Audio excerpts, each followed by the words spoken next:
Alright guys, BLM here, back with a new video, and in this video, I'm doing another Big Brother top 10 player list. Now in the past for Survivor, I've already done a top 10 pre-merge boot video, and this will kind of be the Big Brother version of that. Here we will be talking about the top 10 pre-jury boots for Big Brother US. And I'll be honest, when I first concepted this video, I really thought this would be a better group of players. I did not realize how mediocre of a group this would be. Now obviously you would expect that. This is all earlier boots of the show. However, I think going back to the Survivor version of this list, even though those were early boots, I do feel like it ends up being a solid list of very competent players. While I feel like here with Big Brother, I'll be honest, I don't even feel confident about the bottom few spots on my list in terms of them even being a good player. So again, for me, Big Brother was a tougher list to put together here, and I think part of that has to do with the fact that Big Brother is a more streamlined game. I mean, unlike Survivor, which has swaps and potential idols and these other factors that could potentially take someone out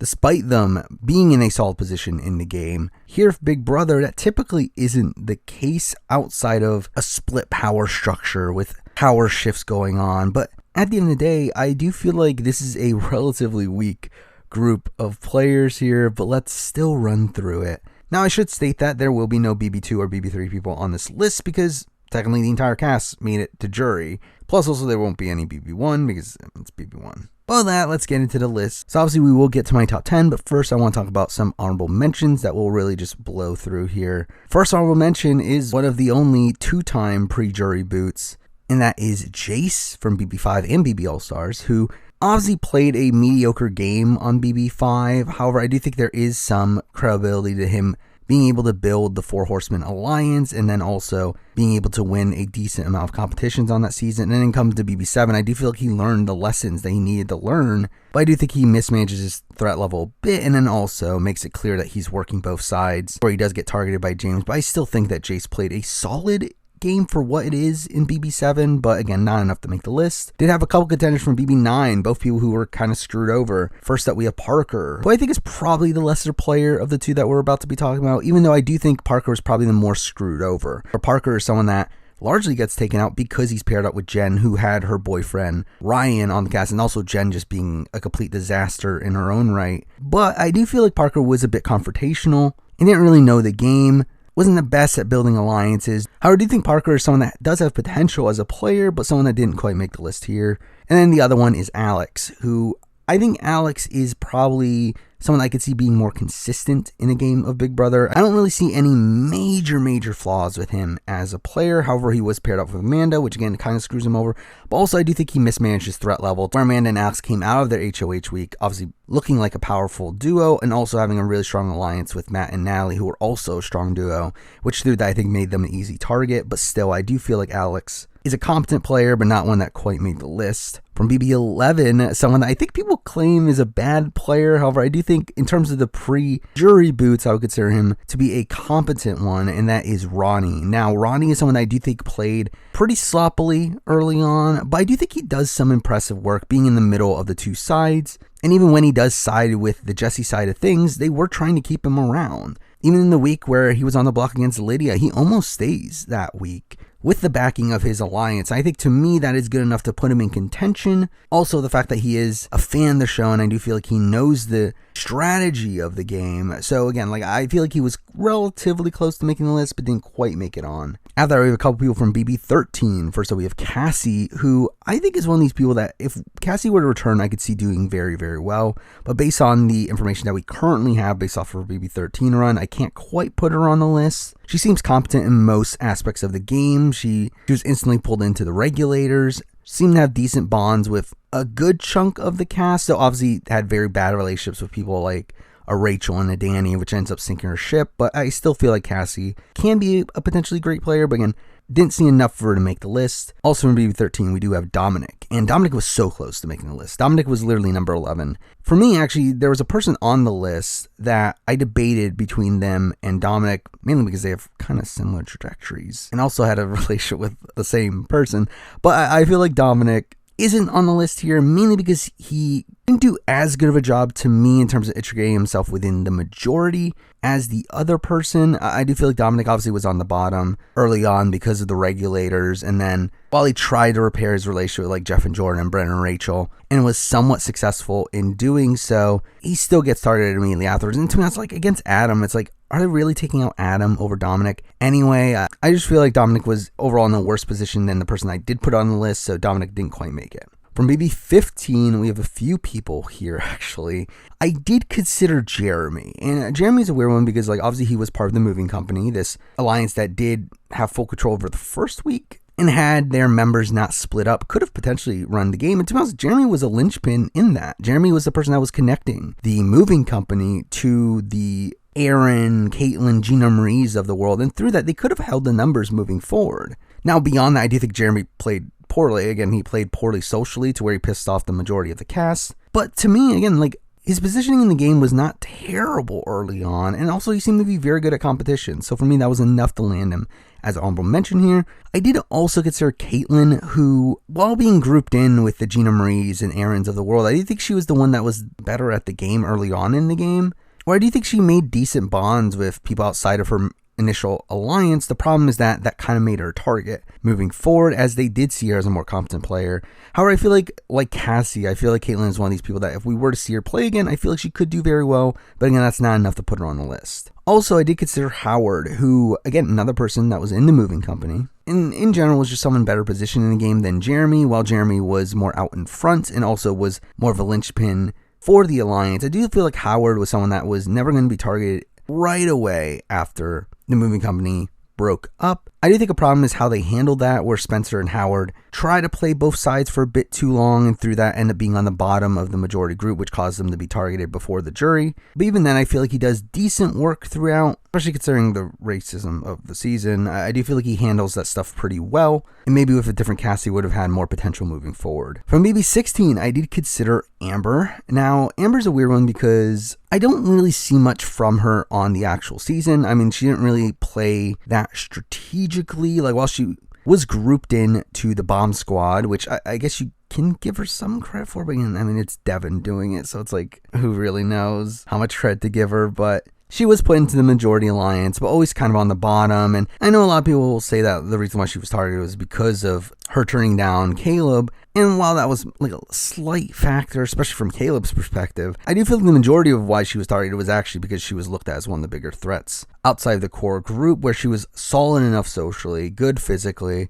I do feel like Amber does have potential on a return, again, similar to that of a Caitlyn and a Cassie, but again, not enough to make the list. And finally, the honorable mentions we'll be talking about, we're moving all the way to BB21, where we do have Ovi, who, again, played terribly on BB21. Mind you, I don't think it was a great cast for him, but still, I mean, did not play optimally. However, the reason he's as an honorable mention here is because I do have faith in his overall strategic ability. I mean, as we saw on Sequester during the BBUS versus Canada Sequester Live, he plays pretty well there, gets very far, close to winning the game, was able to play in the middle pretty well. I do feel like Ovi does have potential, but again, based on his BB21 game, I can't put him on the list. And a final honorable mention here is going to be Sam, just because he almost wasn't a pre-jury boot.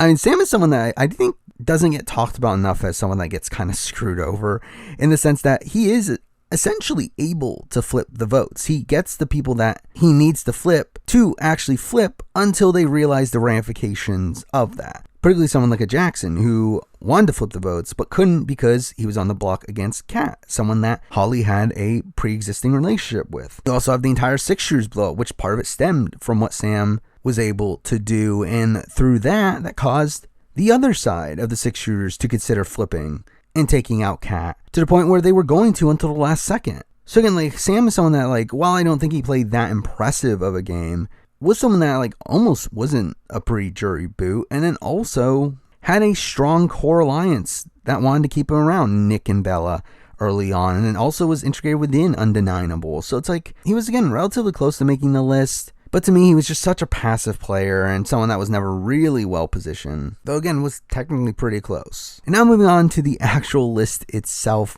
We're starting off at number 10. I can't believe this person's on a list. Again, I very much debated this person because I don't think this person is a great player at the end of the day, but I do think based on the game they played on their season, I think there is merit to their game. And at number 10, we do have Eric, or Cappy, from BB6. Again, I don't think he is a good player. I think he is someone that if we were to see him return multiple times would probably be an inconsistent player. Even on this one appearance, again, obviously he did not have a deep run here. However, I do think parts of his game on BB6 are very impressive, namely in the fact that he was able to build this very solid power structure, essentially getting half the house to be blindly loyal to him, which is kind of insane. I mean, the fact that he was able to get the April Gen event bow side of things to be 100% loyal to him, and the fact that he also had Maggie as well. He had half the house literally blindly following him, and even before that, you had players like a Rachel and a James wanting to work with him as well. It really wasn't until Kaysar gets a semblance of power that he was able to flip the game on Eric. However, even after that, again, he still had half the house backing him. Again, to me,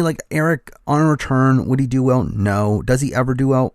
I don't know. But I do think on BB6 here, he did have the potential to do well. Had the week 3 HOH gone a different way, where again, if Kaysar does not win that HOH, Kaysar, Janelle are going home, and following that, he has over half the house blindly loyal to him to a point where they can't even get Eric out even if they tried. Again, even in the week where he does go home, it comes down to a 5-4 vote. So again, to me, out of the games played by a pre-jury boot, I do feel like Eric's is actually one of the best pre-jury games on the board. It's just that I do feel very low on his overall potential as a player, and because that he does still land here at number 10. Now number 9, we're moving on to the player I mentioned earlier. Again, it was a debate for me between this person and Dominic. However, I did end up siding with Nick from BB8. Again, ironically, the other showman's partner of Danielle's. And to me, I just feel like Nick did a better job while at the bottom. Again, for me, Nick and Dominic played very similar games. Now, I do think Dominic was more out in front, with him essentially being the leader of the regulators in terms of getting that group together. Unlike Nick, who was kind of grouped into the Mrs. Robinson alliance. Again, it was obviously Kale who got Mike, and then they added in Nick and then Zach. But Nick was definitely a lot less active in that. But I do think he did a much better job at recovering from that. Where I do think he does a much better job at integrating himself within the majority. He does a much better job at especially building this bond with Danielle and Dick that ends up keeping him safe until his boot week. Now, he obviously has the flaw of making his relationships with Dick and Danielle too apparent, to where it makes Eric want to target him, which ends up leading to his downfall. But the reason why Nick is higher than Eric to me, despite the fact that, again, Eric's obviously pre-jury game to me is much more impressive, is I do feel like Nick is someone that I could see doing well on any given season. I feel like Nick is pretty much your prototypical Big Brother player, someone that could be very good at competition, someone that seems to be good enough socially, someone that seemed to have a decent mind for the game. Not, again, a mastermind by any means, but seemed to be a competent strategic thinker. So again, for me, I just feel like Nick is a well-rounded player, and while his actual game wasn't the most impressive, has at least impressive elements of it that leave him here at number 9. Now, number 8, moving on from one Nick to another, we have the next Nick Uhas from BB15. And again, Nick's another one. Very weird to have him on this list here. Obviously, he is the second boot of his season. However, again, I feel like he's another one. I have a lot of faith in Nick's strategic ability in the game. I think Nick is one of the better strategic thinkers out of this grouping here. I think the problem is his execution. Obviously, we did see him create the moving company, and I think that alone is very impressive, considering they did control the first week and potentially could have controlled the game moving forward had they not broken up. However, I do think you have to credit him partially for them breaking up, mainly because I don't think he did a good job at managing his alliance. While he did a very good job at building the alliance, I think in terms of holding it together, he did a poor job in the sense that he barely talked to the other people in his alliance afterwards. And part of this is because of his plan. His plan was to keep this moving company a secret alliance and make himself look like he's grouped in with the Gina Maries, the Aaron, the Caitlyn, the Jeremys of the world. And he was successful in that part of things, but through that ends up isolating the Spencer Howards and obviously McCrae's of the world to where they end up flipping on him. That, and also, I don't think he does a good job at managing the opposite alliance. Again, people like Amanda, Alyssa, Helen, Andy, who end up flipping the vote on him to begin with. Now, I will say that the reason why he is still as high as he is because I do feel like he is partially screwed over. Again, you do have the element of him being nominated by the MVP, which had it not been for that, he would not have been on the block to begin with. And if his group had been able to survive that round, who knows where they would have gone from there, as they would have had a decent stranglehold on the numbers. But considering everyone knew about the MVP twist and everyone knew Alyssa was the MVP, and he still wasn't willing to really work with Alyssa there, I do feel like that is a massive issue to me. That makes it so I can't put him much higher, and he is here at number 8. Now, number 7, moving on to a player in a similar tier to me, someone that I have less confidence in their strategic ability, but I overall have less flaws of how they played. And at number 7, we do have David from BB4, the earliest person on this list. And David is an interesting figure, mainly because he is, again, not one of these people that was very well positioned early on in the game. He did have a very solid alliance, and him having a core of him, Erica, and Jack. And beyond that, they obviously had the alliance with their initial group. That had they been able to hold the numbers for a few more rounds, I do feel like David would have been in a very strong position to win the game, being a competent all-around player and also still having a backing around him. The problem is that Dana flips, and the thing is, though, is that Dana doesn't flip against David. I mean, she flips against Allison to the point where Nathan wins the veto and uses it on Allison, where if Nathan had not used the veto, obviously Allison would go home. And then also, if Allison had won the veto, Nathan would have gone home. But because the two biggest targets on the board end up being safe there, she's essentially forced to double down on her flipping on her original alliance by targeting now David, her third highest target on the board, which is kind of a BS way for him to end up going out there. Again, a very unlucky circumstance considering how decently positioned he was in the game at that point. So for me, again, David is someone that is kind of in that Nick from BB8 mold of someone that I could see doing well on return and really on almost any given season, but also just has a more impressive game to back him up here, with him just getting unlucky and when he ends up going home and him having decent positioning before that. So because of that, for me, David lands here at number 7. Now, number 6, we're moving on to a very recent pre-jury boot. The most recent pre-jury boot on the list, we do have Christian from BB23. I will say, to me, I feel like Christian's game's probably worse than a David, but I think I would have more faith on a Christian on return than David. I think Christian is someone that seems to be one of the best competitors possibly in the history of the show. I mean, rarely loses a competition that he's actually competing in. And even beyond that, again, I think he's solid socially and he's solid strategically. Again, he's not a mastermind, but again, very few people that are booted pre-jury are. And I do think he gets hung up on his relationship with Alyssa that loses him some social capital in the last few weeks in the game, but I still think he does a solid job, especially considering the target he had on his back right from the beginning, or right away. Frenchie wants to target him just due to who he is, and he's still able to avoid all that. Even in a position where, like, had he been on the block against Brent, which was the initial plan, but I feel like Brent would have gone home there. And he also had a solid backing around him by the time he went home, with the king still obviously being on his side. You had people like a Tiffany and a Claire who wanted to keep him around but didn't due to wanting to back DX. But again, like, I feel like Christian is a solid all-around player. Doesn't have a bad game in BB23, though obviously, like, again, not perfect, not the best game you could play, but considering he's a pre-jury boot, I do feel like he has a solid enough game. Now, obviously, he has a massive lack of threat management. To be honest, I don't know how much he can really manage it if he were to return, but based on what we saw from BB23, I do feel like he seems like a competent all-around player. He's here at number 6. Now, number 5, we're moving on to the only woman on this list, which I actually did not realize until pretty late in this process, just how few women were in consideration here. And I think part of that has to do with the fact that, like, a lot of the pre-jury boots that have impressive elements of their game are usually people that were leaders or figureheads of their alliances, and that being why they're pre-jury boots.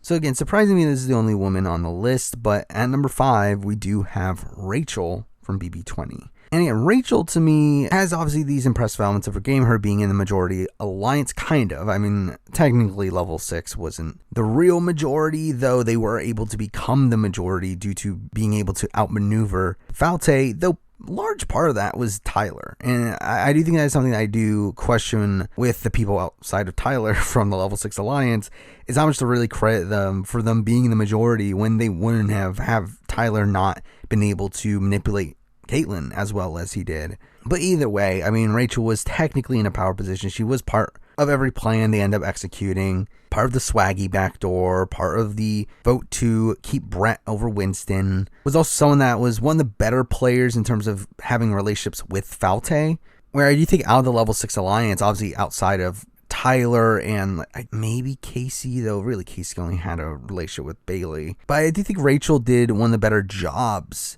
out of the Level 6 Alliance in integrating herself within the opposite side. However, I do feel like her last few rounds are obviously very sloppy. I mean, she does try to keep Caitlyn around and fails in doing so. She fights really until the very end and still is not able to get the votes on her side. And then the very next round, she obviously has a sloppiness of trying to plant some distrust in Tyler. And while part of that is due to miscommunication, part of that also stemmed from her good relationship with Bailey. Where again, Bailey tells her about her power, which I think is an impressive element in its own right. And even then, she goes home in a 5-4 vote, which was sprung on by her own alliance flipping on her, which is not ideal, but I don't feel like Rachel played a bad game.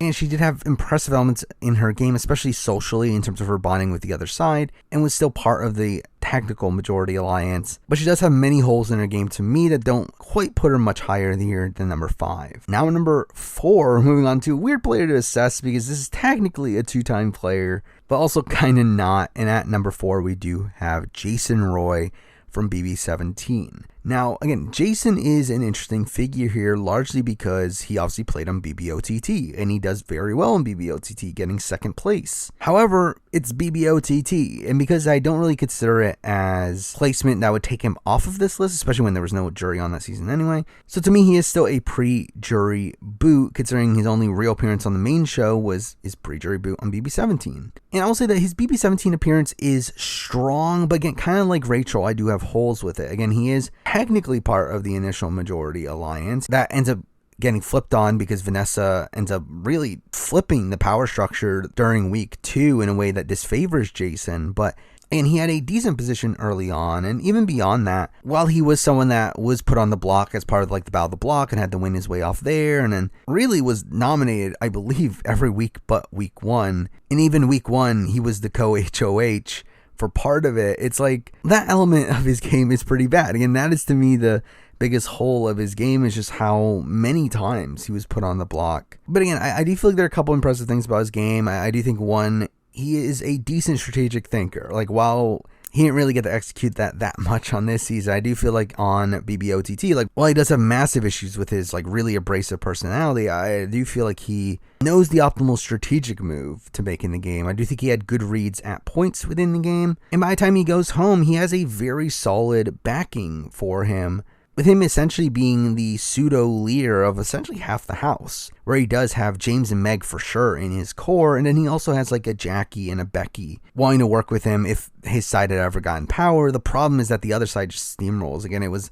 Shelly, Vanessa, HOH leading up to his eventual boot there. Also gets kind of unlucky in the fact that Vanessa does end up being the actual HOH during that week, considering the plan was to throw the Battle of the Block to have Jackie be the HOH, and if that had been the case, then he would have been safe moving on to the next round. But instead, because Vanessa ends up winning, and Vanessa being, again, savvy player that she is, ends up backdooring Jason. Again, that does lead to his eventual downfall, but again, that was a pretty luck-based circumstance in itself. Again, to me, Jason's someone that was decently positioned by the time he went home, and also seemed to have a competent overall game ability before that, despite the fact that he had been nominated almost every week. But again, for me, it's enough to land him here at number 4. Now, number 3 is a player that's weird to have on this list because this is obviously a player that has played many times now and has been a pre-jury boot every single time. But to me, I still feel like out of the pre-jury boots, this is still one of the better players of that bunch. So at number 3, we do have Kaysar. Again, Kaysar to me, I can definitively say is not a good Big Brother player at this point. However, I do feel like Kaysar still has impressive elements of his game, particularly his BB6 game. I think the way he was able to flip the entire game against Eric during his HOH week is really, really impressive work. I mean, coming into that week, he really only had Janelle and possibly Howie on his side, and really Howie was someone that was kind of in the middle. and the way that he was able to build an alliance of half the house, getting Rachel, James, and Sarah on board to essentially be this opposition to Eric's alliance, and then for them to work together to give James the veto so they can backdoor Eric and take Eric out. Despite the backing that Eric had, I think that's all very, very impressive work. The problem with that is that obviously he makes himself the massive figurehead for the alliance, which causes him to be taken out the next week, and really probably any week moving forward that one of the friendship had won an HOH. Or at least he would have been targeted by the friendship. The thing is, though, is that, like, if he was on the block against James, I do think James probably goes home against Kaysar. I mean, really, that's his only chance of staying is against James. But again, that is still a possibility. There is still a chance of that. And there was the initial nominations during the week he ends up going home before Sarah ends up winning the veto and saving James. Like, he does get kind of unlucky in that. Obviously, he gets voted out, comes back to the game, gets voted out again. That's not great. BB7, again, like, not ideal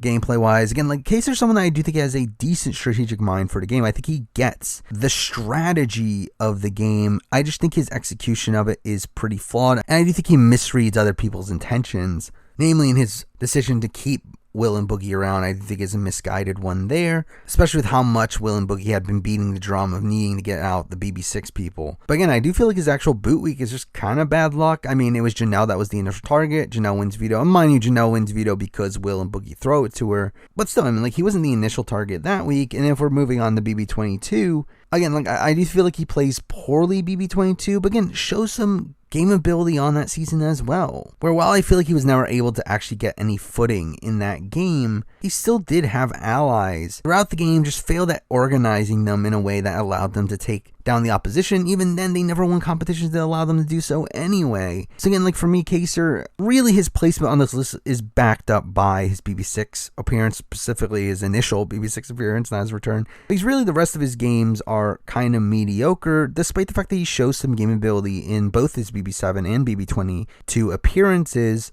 I just think he's a bit too trusting in the game. Probably gets some misreads at points, and also obviously in terms of his BB6 appearance, kind of makes himself too big of a target there.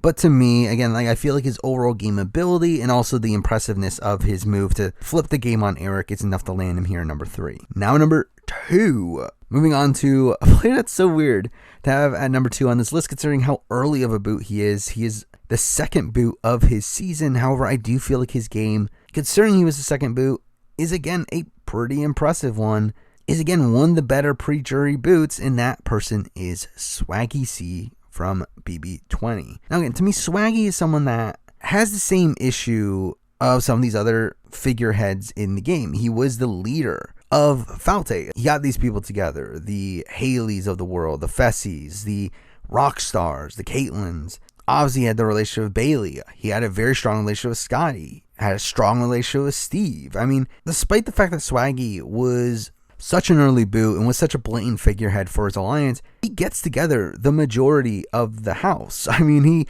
literally has the majority alliance on his side. And again, he had Tyler working against him, someone that he thought was very close to him, that ends up flipping Caitlyn over, which leads to his downfall. But again, like, to me, Swaggy, the fact that he was able to get that alliance together to begin with is very impressive in my eyes. I mean, that is a very strong power structure he's able to set up in week 1, that had there not been a player like Tyler, a player willing to take the risks that Tyler did in lying about Sam's power to Caitlyn and then manipulating Caitlyn to backdooring her really close ally. Like, to me, Swaggy was very much primed to do very well on this season, where I do think he was very well positioned within his own alliance, which was, again, the majority of the house. But again, Tyler did a very good job at working against him. But again, to me, that doesn't discredit the impressive work that Swaggy was able to do before that. So again, as weird as it is to say, Swaggy's actually number 2 on the list here. Now number 1 is someone that, again, I can't believe this person's number 1. Like, to me, this is such a weird list. And while on paper, this definitely makes sense, this definitely wasn't the first person to come to my mind when I was thinking of the best pre-jury boots on Big Brother. But at number 1, we do have Clay from BB17. And this is like a weird placement for me because, like, I don't think Clay's that great of a player. Like, I mean, I think he is like fitting into this like Nick from BB-8 mold, this David from BB-4 mold of this person who's probably going to do well in almost every appearance he has. Where I do think they are probably a very consistent player, again, a very competent player in all three facets of the game, probably Clay more so. While I would say he's probably not like the best of the best physically, with him only winning, I believe, one competition across the season, he is very good socially. I mean, outside of his relationship with Devon, which really crumbles, but beyond that, I do think he does a good job at bonding with the majority of the house. I do think strategically he was competent enough, and while he did have players like Shelly and Vanessa around him that were better strategic thinkers, I do feel like Clay was competent in his own right. And I think another thing factoring into this is, one, his longevity in the game. I mean, he is, I believe, the pre-jury boot to make it furthest into the game. I mean, he makes it through to the 6th round of the game. Mind you, part of that is because of the twin twist. But also, if it wasn't for a twin twist, he would have been on the jury. Also, the fact that he wasn't going home until he literally told the house to vote him out. They didn't even want to vote him out. He had to actively convince the majority of the house to vote for him so that Shelly would stay in the house. Which, again, like, part of that is obviously bad in the sense that Clay essentially quit the game. And that is something to knock him for. I feel like, to me, that is still impressive display of his positioning in the game to where he wasn't even going home at that point. So again, to me, like, I feel like Clay is probably just a middle tier player of the show. I don't think he's that good of a player in the grand scheme of things. However, out of the people we had to work with here, the pre-jury boots of Big Brother, for me, he is number one here. But there we go. I mean, that is my top 10 pre-jury boots for Big Brother US. And again, I felt like this was a pretty train wrecky list. Again, did not anticipate this grouping to be as mediocre as it was, but what are you going to do? Well, obviously, stay tuned for more Big Brother Survivor top 10s down the road. But for now, that's the video. Thank you for watching.